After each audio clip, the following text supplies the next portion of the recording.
Ben Sira teaches us that there is no replacing a person of wisdom. There are mines for silver and places where gold is refined. Iron can be taken from the earth and copper smelted from a rock. But where can wisdom be found? And where is the source of understanding? There is no replacing a person of wisdom.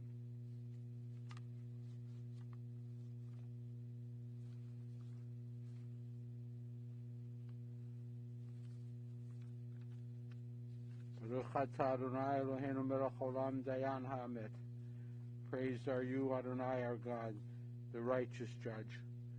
Adonai Natan, Adonai Lakach, Yehi Shem Adonai Mevorach. Job has taught us that God gives, but takes away, and still we praise God's name. Mizmor LeDavid, Adonai Hu Eloach Zal, V'noteshe Yalbitzeni Al Mei Menuchot Yinahaleni. God is our shepherd, we shall not want. God causes us to lie down in green pastures, leads us beside still waters, restores our soul and guides us to the right paths for the sake of the divine name. Even when we walk in the valley of the shadow of death, we fear no evil, for you, God, are with us. Your rod and staff comfort us. You prepare a table before us, even in the presence of our enemies. You anoint our heads with oil. Achtov v'chesed yildafuni kol yemei chayai, v'shavti b'veit Adonai l'orach yamim. Surely goodness and mercy will follow us all of the days of our lives. We will dwell in the house of the Lord forever.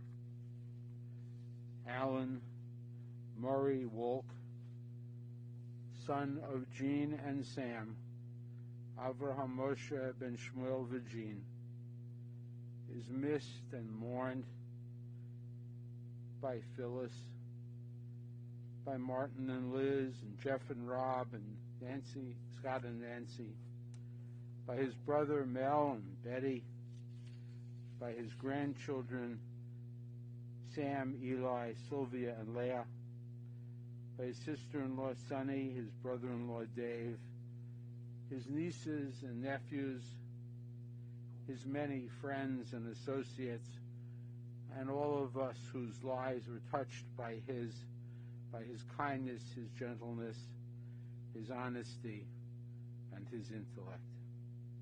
Alan was preceded in death by his parents, Sam and Jean, and by his younger sister, Renee.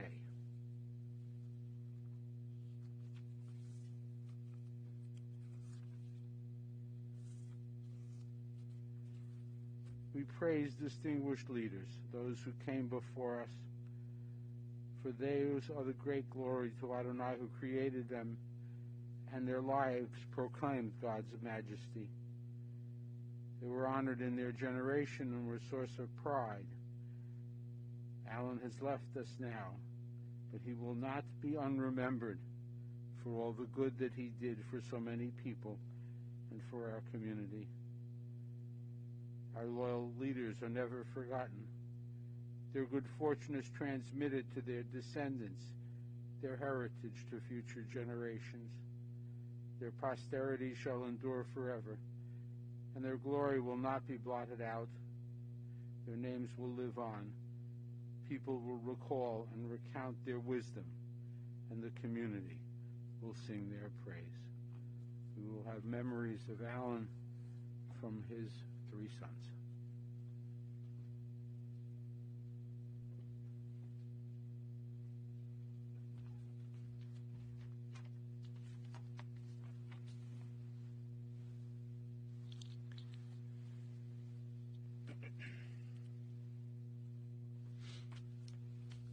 Dad always loved a good road trip. When he finished law school, the first thing he did was to help a neighbor drive his brand new Cadillac to Florida. That must have been quite a trip in 1955. When he and Mom got married, of course their honeymoon was a road trip to New York and Washington, D.C. in the Chevy that my mom paid for but put in Dad's name. Growing up, we hit the road most summers for a cabin or a lake near the ocean, or a lake or near the ocean. Of course, we had to get up at dawn and leave early because that was just part of the ritual. I picture him at the wheel with a cheap little cigar between his teeth, although, of course, smoking was strictly prohibited, at least when we were in the car. By volume, most of our road trips were to Washington. We burned up the turnpikes and were visiting with our Maryland cousins in no time, always after a layover in Breezewood, of course. Later, when my Uncle Paul and his family moved to Atlanta, we started making regular trips there, and we had to get up even earlier to make the long trip in one day. In my senior year of high school, Dad and I drove east so I could decide which of the Ivy League colleges I would prefer. I remember Dad was kind enough and perceptive enough to rent himself a motel room one night so I could stay in the dorm and get a taste of college social life without him. And I mean literally get a taste. The most memorable trip by far was the legendary 1972 cross-country trip in our old Plymouth wagon. There was a custom-made Wolk Builders wooden box on top for all our luggage, and we borrowed a mildewy old pop-up trailer that we towed behind, and we invited our cousin Lanny to be an extra driver. So it was nice and cozy in that car. Now, Dad was not much of an outdoorsman, and honestly, I think we all preferred staying in a nice Holiday Inn with a swimming pool, except for Lanny, who taught us how to sleep under the stars. Taught us a lot on that trip, actually. But we did use the trailer a few times, until one day, I think it was in Mesa Verde National Park, the afternoon temperature hit about 105 degrees, and it was just not ideal conditions to be in a tent trailer. So we piled back into the wagon and headed to Las Vegas in search of an air-conditioned casino. And then the Plymouth overheated. So now we were driving with the heater on, trying to cool down the engine. Finally, we got to Vegas and roamed around Circus until 2 in the morning when we deemed it cool enough to get back on the road. And as the sun was coming up, we pulled in at my Uncle Mort's house in San Fernando Valley with its kidney-shaped swimming pool. You see, for my dad, the journey was important, but so was the destination, as long as that destination involved family. In the promised land of California, we were able to meet and get to know all our California relatives on both sides of the family. For Dad, the pot of gold at the end of the rainbow was always people. He really didn't care all that much about money. We had one distant cousin, Leo Mintz, who was a music promoter. You can find his name in the Rock and Roll Hall of Fame. He was a very flashy guy, always flaunting his wealth, according to my dad. How stupid could you really be to think only about money, my dad said. That is not how we thought in our family. And that is not how we were taught in our family. To be honorable, to be ethical, to pursue justice, and to love family, that is how we were taught in this family. Thanks for the ride, Dad. Now here's my brother Jeff to share some thoughts about Dad.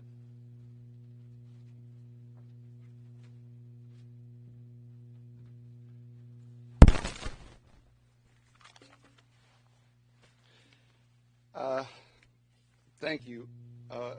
Someone I just ran into reminded me of something. As my dad went into when they, after the years of my mother fighting it, they finally moved to Myers, out of their house.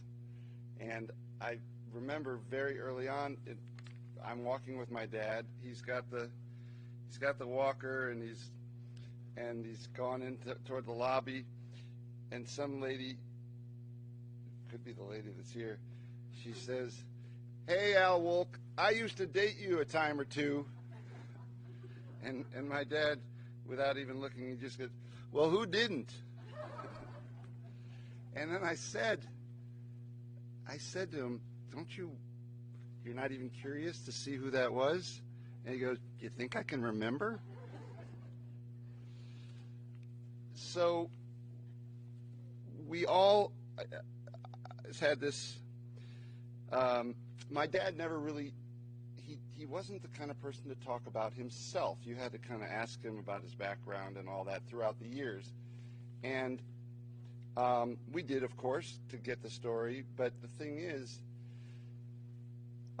there was just one time, there was one issue or one subject that he wanted us to be aware of, and that was this box he called just in case of. There was this, he goes, just in case, he did want us to know about the box.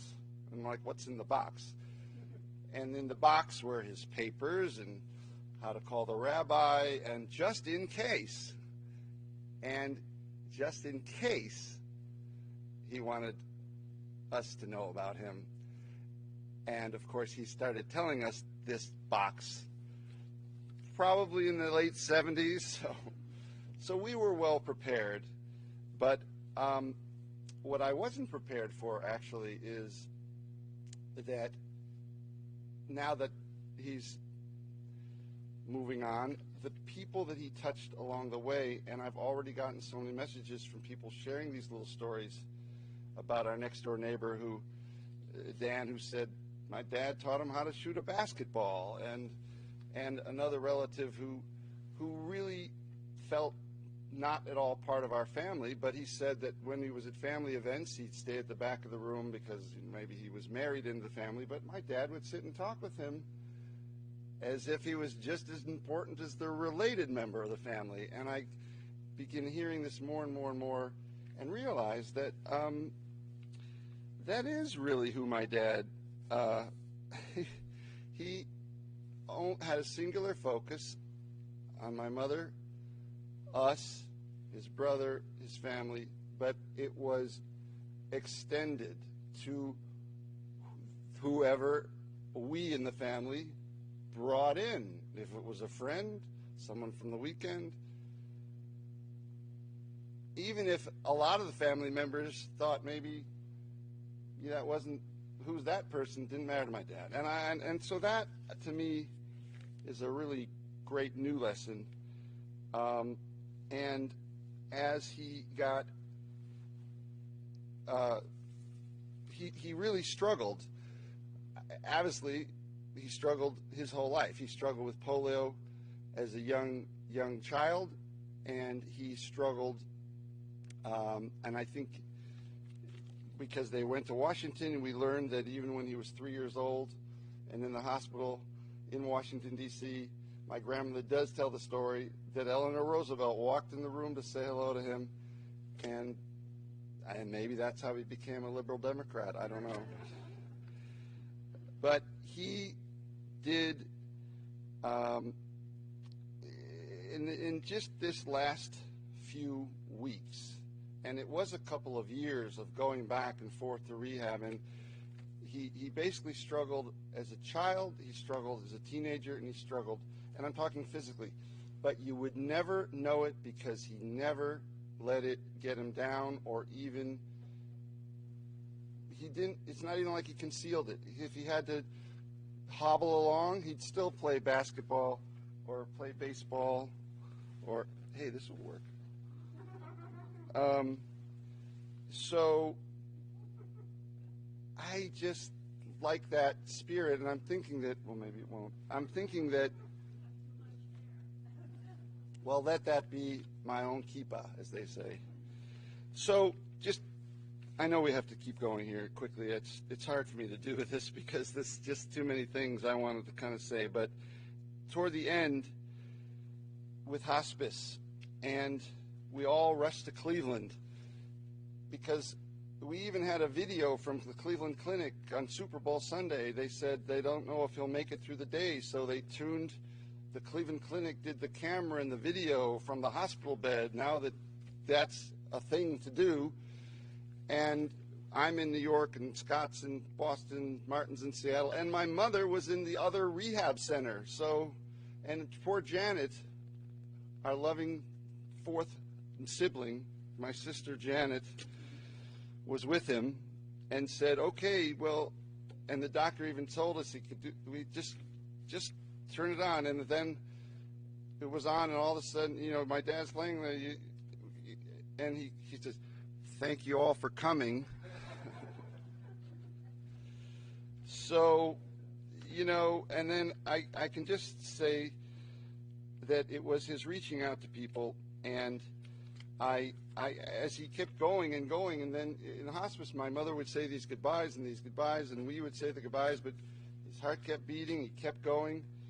And then one night that we went in, and we took our drink in, and we took our cocktails, and we just cheers because we know he could hear us. But I had this odd feeling. Scott and I decided, all right, well, I'm going to go back to New York. He went back to Boston. And then I was in New York and I thought, because how long, he just keeps going.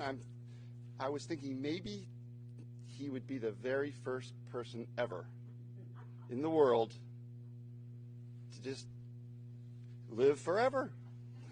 Because, hey, this is new technology. Maybe Dad's going to be the one, and he would probably have a conversation about he could be the one, and to me, he will live forever because he's given us, that's just the thing, he's given us this kindness, this sincerity, the empathy, the complete non-judgmental about anything but who you are. And it definitely, he never thought about money or buying himself. I don't think, I grabbed this watch, I don't think he ever spent more than $100 on a watch. Buying something for yourself, I don't even think is a thought that he ever even had, because he had what he wanted was a great partner of 63 years. He created some great kids, and he touched so many people. So, and the last thing I'll say is, I do believe in, I'm not very religious, sorry, Rabbi, but I did wake up on Saturday morning very early, just oddly, I was like wide awake at 6:30, 6:45, when I normally wake up at 8:30. And then I got the text from Janet while I was having my coffee. And I have this big picture in my apartment right across from where I have my coffee of Abraham Lincoln. And I know my American history, and I thought, Lincoln died on a Saturday morning right around 7 o'clock. And when I think about all the history of Abraham Lincoln, this genteel lawyer that would talk to people and listen to people and tell stories, and it's really hard not to think of that connection to my dad. And he always said, his common phrase was, when we lost somebody, was, may he rest in peace. And I know that's what he's going to do. And I'm bringing up Scott.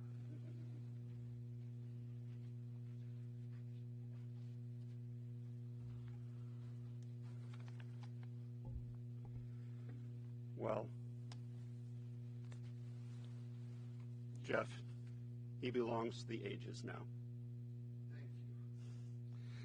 Just before my parents' 50th wedding anniversary, Terry came up to me and said, of all the brothers, you remind me the most of your dad. Wasn't sure how to take it, but I decided to take it as a compliment. I was just about 40 at the time and just beginning to see the world through his eyes. What you have to understand is I'm the youngest brother. So that makes me a little bit younger, my dad a little bit older. So I didn't see him as an athlete or as coach teaching people to shoot a basketball. I remember we had a shed out back with these old softball bats. And there was up in the attic a trophy with my dad's name on it of a basketball championship team. And they just seemed like odd relics, totally disconnected from the person I knew. Kind of like pictures of fins on cars that just absolutely made no sense. But his advice was the thing that I got from him. And no matter how obvious, it was something that I knew to take seriously. Whether it was a wash behind my ears, or how important it was to brush your teeth, because he had just had some sort of root canal, or when I had to give my first sort of talk at school, and he was teaching me how to give a talk. Tell them what you're going to tell them. Tell them what you told them. Right? It seemed obvious to me, but, you know, isn't that evidence of how important this advice was? You keep track of it? Oh, and by the way, I'm not doing that in this talk. So. And the wisdom wasn't limited to trips, as my brothers may have mentioned, but of course how to deal with animals. So now I know when the dog is being loud and barking, what you need to do is not move from your chair at all and just yell, "Scrapper, be quiet." But I don't think actually that was what Terry was getting at. I always saw my dad as patient, kind, having something positive to say in every situation, trying to be helpful is what he was trying to do with the advice, right? Whatever the situation, try to be helpful. One of our cousins had a broken automobile, help him get it fixed. Or sometimes he just would listen to someone else complain without complaint. It's kind of hard to find that sometimes. He was exceptionally good-humored, as Jeff mentioned, and I think you have to be if you're going to run for public office. When he was in the 4th grade, he ran for judge. When I was in the 4th grade, he ran for judge. And he kind of waited till filing day and looked at all the court judgeships and said, okay, here's one, not a lot of people entered, not a lot of name recognition. That's the one I'm going to file for. And about an hour after he did it, I think, someone else with much better name recognition filed for the exact same slot, most likely using the exact same reasoning. So pretty much from the day the campaign started, Dad knew he was going for second. And he campaigned, he smiled, he just enjoyed meeting people, and the only hope that he ever had was coming in second, which he didn't. But his life was an example in reminding me, and this was a very important thing for me, for those of you who know me, that being the sharpest pencil in the box isn't the most important thing. It is not the most important thing to living a good, helpful, important, impactful life. Because he was a natural leader, right? I mean, he found himself captain of the basketball team. He found himself president of the AZA, if I remember correctly, or remember what I was told correctly. President of the county bar. Jim Spitz is here, master of the Golden Square Lodge. We heard mentions of Coach Wolk. And he raised sons that ended up being president of the Business Journalists Association, president of the New York City Realtors Association, and if I'm allowed to say, a flight director. And he had an intellectual curiosity that continued his whole life, from studying law, studying Talmud, the Maya studies through Temple Emmanuel, and computers. I don't think he ever figured out computers, but that wasn't through lack of trying. And he had an intellectual honesty that is hard to come by even in the circles I travel in. And the clearest example is in his politics. Yes, he was liberal, but he's also socially conservative. And so it reminding you that you couldn't just run headlong into great ideas. You had to realize there are going to be consequences, and the people who disagreed with you had good reasons for disagreeing with you. At least they used to. But most of all, as my brothers have mentioned, he taught us to celebrate life. Whether it was his 40th birthday, his 50th birthday with all of its campaign speeches, my mom's 65th birthday, their 60th and 50th wedding anniversaries. I counted up 7 bar mitzvahs within the family, 2 weddings, not to mention the countless road trips and the countless other bar mitzvahs. And it was always looking forward, and I think we're still, I remember at the last, it's the 60th anniversary, we were all talking about what's the next big party everyone's getting together for. In all those parties, we have the classic Jewish goodbye, where you get up in the morning and say goodbye to everybody at breakfast. Pack your bags, say goodbye to everybody as you're heading out the door. You get to the car, you say goodbye to everybody. Then you go out and you take pictures in case you forgot to take pictures of somebody, and maybe somebody wasn't in one of the pictures. So all these pictures of us in front of the Volkswagen, as Martin referred to earlier. Then you get back in the car and say goodbye. And as you're driving away, you're waving, saying goodbye in case someone hadn't realized you were leaving. This year kind of reminded me of that. We said goodbye when COVID hit, and I happened to be here the day they closed Menorah, or Myers, or the whole thing, state of Ohio. Then about 2 months ago, Dad got sick, and Jeff and I were able to fly in, and we thought we were saying goodbye. Then we had this video call. We thought we were saying goodbye. And then there was a phone call about a week later. And Dad wanted me to make sure I knew a couple of things. Because I said, "I'm sorry you're so weak now." He said, "I'm strong, just old." He told me one other thing, but we'll get to that in a moment. And then, last week, we got a call from hospice, came in, and Jeff and I said goodbye again. Now here we are again, having had to say goodbye. But when I spoke to my dad a couple weeks ago, he said, "You know what? I'm going to have lunch in a couple of days with Bob Feller or Abraham Lincoln. But then after a bit of a break, I'll be back. At least I suspect I'll be back. I'm planning on being back." So I, for one, look forward to seeing him then. Thank you.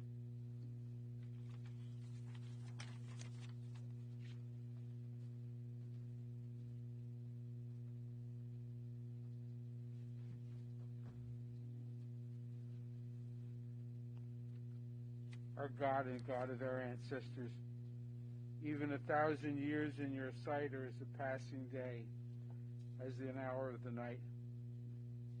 Our generations come and go, but you, O God, endure forever. Help us to mourn the loss of Alan, but to look beyond this moment, to realize, as we have just heard, that death cannot destroy the bonds of your everlasting love. Sustain us with the knowledge of our faith, that you will not allow us to suffer oblivion. For you, Eternal One, have taught us the way of life, and through you we gain eternity. V'nomah, and we say, Amen. When I was thinking about this moment, there was something about Alan that I decided not to say. But since Jeff opened the door, I'm going to say it. Frequently, when we hear of someone's passing, we turn to younger members of the temple staff, people in the leadership of the congregation who perhaps did not know Alan or did not know him when he was in his full vigor. And I said, let me explain Alan Wolk to you. If there was a Jewish Abraham Lincoln, that's who he was. So thank you for opening the door for my saying that. We heard about Alan as a devoted father and husband. He was also a beloved brother. We know how he engaged everyone equally, how he was selfless in his personal relationships as well as in his politics, always understanding what it would do to someone else, even if it was better, and understanding that what was best for you was not always the right thing to do. We should take a moment to point out that after going to law school with Ohio State, back to Cleveland State, then back to Ohio State to finish his undergraduate on law work, he was admitted to the bar, I believe, at age 24. Went on to serve his community, came back to University Heights, right next door to where we are now. His family had been in Washington, as you heard, until because of work for his father, who was a stonemason and a carpenter, but came back to start his construction business here as the Depression moved past. Alan was law director of University Heights. In private practice, he helped families and small businesses. As you heard, he was the executive director and president of the Bar Association. In the last few years, he became the mayor, and I don't know if that's an official title, of R.H. Meyer's Apartments, but he was very proud of the fact that he was managing the little commissary there, and of course he became president of the Tenants Association. That was exactly no surprise to anyone. As you heard, he wanted to be a judge. He did serve as a magistrate in the Shaker Municipal Court, but then worked as a labor arbitrator, and he stayed busy as an arbitrator until he retired. He adjudicated some 500 cases. He stayed on everyone's list of preferred arbitrators, not because he always ruled in your favor, but because of his fairness. Alan and Phyllis were founding members of B'rith Emeth, but then we're blessed to have them join Temple Emmanuel, where you heard about his study with Maya and in other things and in other classes. And in recent years, when they were still living in Solon, they would always take their turn hosting our Talmud study or our monthly study groups as full participants. And of course, Alan served as a trustee of our congregation. We heard how he and Phyllis met, and if you looked at the literature, he met and missed each other. He didn't remember her, she remembered him, but as the text says, he came to his senses, and a wonderful 63-year partnership ensued. Came back to Cleveland after being in D.C. with his family. In D.C., as was alluded to earlier, he became ill with diphtheria twice, and after surviving diphtheria 2 times, he then got polio. And as you heard from his sons, he never made an issue of it. Went on to sports and other things. But the other thing that Mel, your nephew, said to me was that you are the one who gave him the courage and said to him, you're not going to be sorry for yourself all your life. And how important your relationship, Mel, with Alan was as young kids when you helped him get going. And the family is forever grateful. We're all forever grateful for that. Alan Wolk leaves behind for us beautiful memories, beautiful positive things that he brought into this world, not only in the community and in the congregation, in the Jewish community and in local politics, but also his sons. And the last thing I'll say, we know that your father was not someone who bragged about anything, but you 3 of you should understand how proud he was of each and every one of you. And while he didn't shout that from the rooftops, he confided that in some of us, the enormous joy that he took in each of your professional accomplishments, your personal lives, and what wonderful gentlemen you are, truly in his image, truly in their father's image. And of course, Phyllis, we can't say enough about your partnership with Alan for these 63 years. Alan would have been 89 years old this Wednesday on St. Patrick's Day. And if there was anybody in the world who helped chase snakes out of our lives,